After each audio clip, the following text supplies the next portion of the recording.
लोकसभा के चुनाव के साथ साथ हरियाणा में करनाल विधानसभा सीट पर बाई इलेक्शन हो रहा है, जहां से प्रदेश के मुख्यमंत्री नायब श्रेणी चुनाव लड़ रहे हैं।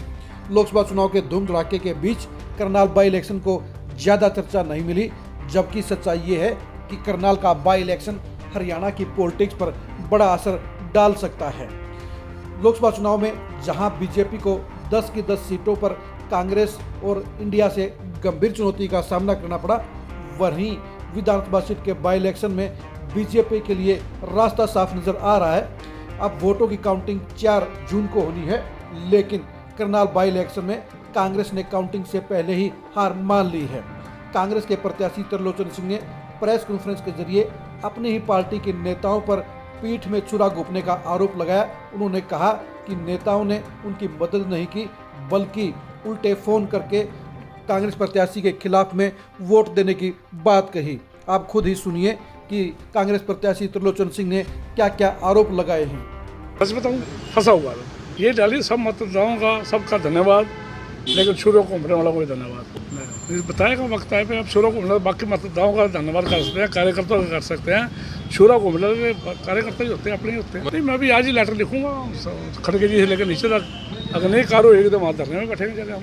तो ऐसे आदमियों को क्यों परेशान करते हो जो झूठ बोलते हैं, झूठी राजनीति करते हैं, फ़ोन करके लोगों का वर्करों को मना करते हैं वोट नहीं देनी बीजेपी को 2 वोट, वो कांग्रेस वफादार थोड़ी हो सकते हैं। नहीं, इसके लिए मैं बताऊँगा, कभी बात आएगी, मैं रुकने वाला तो हूँ नहीं, बताऊँगा।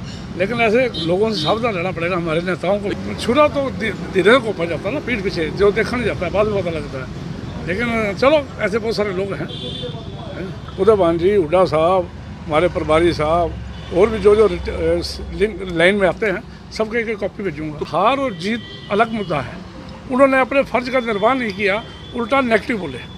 बात इस चीज़ की है, हार जीत तो अलग इशू होता है, वो तो बाय इलेक्शन है, सरकार का इलेक्शन है। हमने पूरी मेहनत करी, ईमानदारी से मेहनत करी, कार्यकर्ता लगे रहे। जिन्होंने मैसेज दिए भाई कांग्रेस को वोट ना करो या और तरह के फ़ोन किए, वो हमारे पास सारी है। एक कहता ये भाई त्रिलोचन हार जाए, अगला इलेक्शन हम लड़ेंगे, भी इसको दोबारा टिकट मिल जाए कहीं, ज़्यादा नहीं ये कर रहे थे। वो वक्त आएगा बताऊँगा, मुझे ये भी नहीं बताऊँगा। नेता जो ऊपर ले जाता है लड़ाना चाहते हैं, जो करनाल के कदाई वो हराना चाहते हैं भाई हार जाए, हम अगला चुनाव हम लड़ें। वो अब सेल्फिश आदमी 1-2 हैं जो ये कर रहे हैं। लीडर के साथ है, चाहे हुड्डा जी हो, चाहे दीपिंदर जी हो, चाहे उदयभान जी हो, चाहे प्रभारी जी हो, खड़े वो तो साथ है सारे, तभी तो टिकट दी। कांग्रेस प्रत्याशी त्रिलोचन सिंह के आरोप बेहद गंभीर हैं और ये सच्चाई भी है कि करनाल के बाई इलेक्शन में करनाल के तमाम बड़े नेताओं ने त्रिलोचन सिंह कोई मदद नहीं की। वो सड़कों पर अकेले ही घूमते रहे, उनके साथ में ना नेताओं की भीड़ थी, ना कार्यकर्ताओं का काफिला था। वो चंद लोगों के साथ ही पूरे चुनाव प्रचार में अकेले चलते रहे। सिर्फ 2-4 मौके ही ऐसे रहे जब लोकसभा सीट के प्रत्याशी देवांशु बुद्धिराजा और 2-3 मौके पर प्रभारी और दूसरे नेता उनके कार्यक्रम में मौजूद रहे। 4 प्रोग्राम विधानसभा को और लोकसभा के इकट्ठे हुए, जहां पर सीएम हुड्डा भी मौजूद रहे। लेकिन इनके अलावा त्रिलोचन सिंह का चुनाव प्रचार 1 महीने के दौरान कभी भी बढ़ता हुआ दमदार तरीके से नजर नहीं आया। 2019 के मुकाबले त्रिलोचन सिंह का चुनाव प्रचार इस बार काफी फीका रहा और यही वजह रही कि करनाल बाई इलेक्शन में कांग्रेस प्रत्याशी एक बार भी मुकाबले में नजर नहीं आया।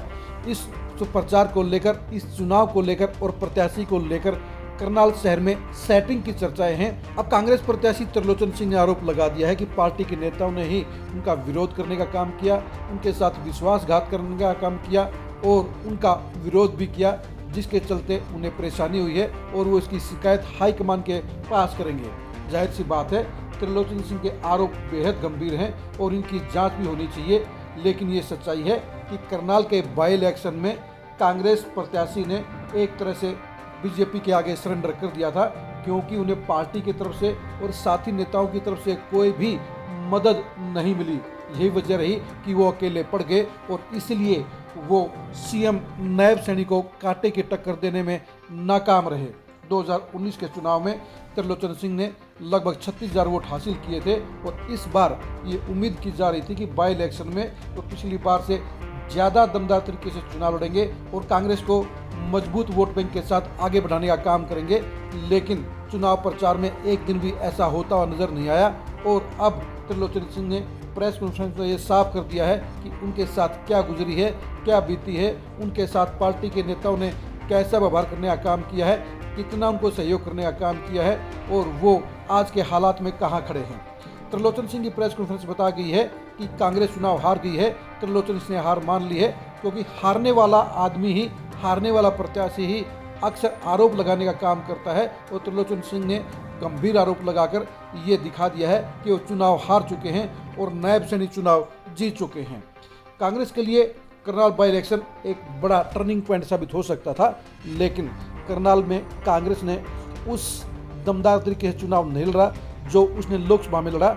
यानी कांग्रेस की करनाल की लोकसभा और विधानसभा सीट दोनों को ही लेकर सवालिया निशान है, दोनों ही प्रत्याशियों पर सवालिया निशान है और इन दोनों ही टिकटों को लेकर भी पार्टी के अंदर और पार्टी के बाहर दोनों ही जगह चर्चाएं हैं कि सेटिंग के तहत ये टिकटें दी गई थी और यही वजह है कि इन दोनों ही छोटे बड़े इलेक्शन में जहां बीजेपी मजबूत नजर आ रही है और वहीं कांग्रेस के ऊपर हार के दावे ज़्यादा टिक रहे हैं।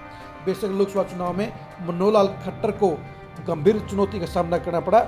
सबसे कमजोर प्रत्याशी होते हुए भी दिवांशु बुद्धि राजा ने चुनाव मजबूती से लड़ा, बल्कि चुनाव उन्होंने ही लड़ा। चुनाव लड़ा सिख वोटरों ने, जाट वोटरों ने और खट्टर साहब से नाराज वोटरों ने। यही वजह रही कि सबसे कमजोर प्रत्याशी होने के बाद दिवांशु बुद्धि राजा मजबूत पोजीशन में नजर आए। सोचने की बात है कि दिवांशु बुद्धि राजा की जगह अगर वीरेंद्र राठौर को टिकट दिया जाता या बुल्लेशा को टिकट दिया जाता या भीमसेन मेहता को टिकट दिया जाता या सुरेंद्र नरवाल को टिकट दिया जाता तो उन हालात में नज़ारा क्या होता। सच्ची बात यही है कि अगर बीजेपी के सामने कांग्रेस ने दिवांशु बुद्धि राजा के बजाय उपरोक्त चारों ही नेताओं में से किसी एक को टिकट दिया होता तो कांग्रेस ये चुनाव जीत भी सकती थी। लेकिन जैसा करनाल की जनता में चर्चा है, सेटिंग के तहत ही और बीजेपी को फायदा देने के लिए ही दोनों टिकटें देने का काम किया गया।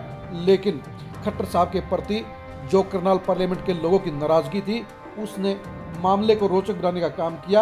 अगर वीरेंद्र मराठा ने झांगी वाला बयान नहीं दिया होता और करनाल शहर में नायब सैनी ने खट्टर साहब की मदद नहीं की होती, अगर नायब सैनी का पॉजिटिव मैसेज जनता में नहीं जाता और नायब सैनी के पक्ष में बम्पर पोलिंग नहीं होती तो खट्टर साहब मुसीबत में फंस सकते थे।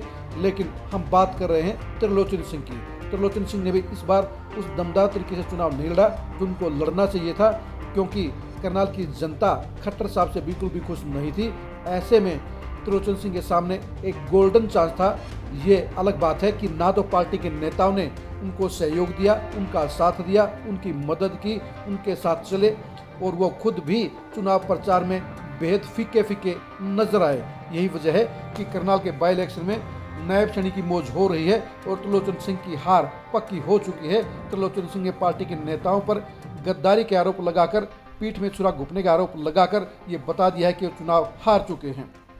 करनाल विधानसभा चुनाव के परिणाम के बाद पॉलिटिक्स पर पड़ने वाले इफेक्ट को जानने के लिए आप खरी खरी न्यूज़ के साथ बने रहिए। 2024 के विधानसभा चुनाव में करनाल सीट के भविष्य को लेकर भी खरी खरी न्यूज़ के साथ बने रहिए।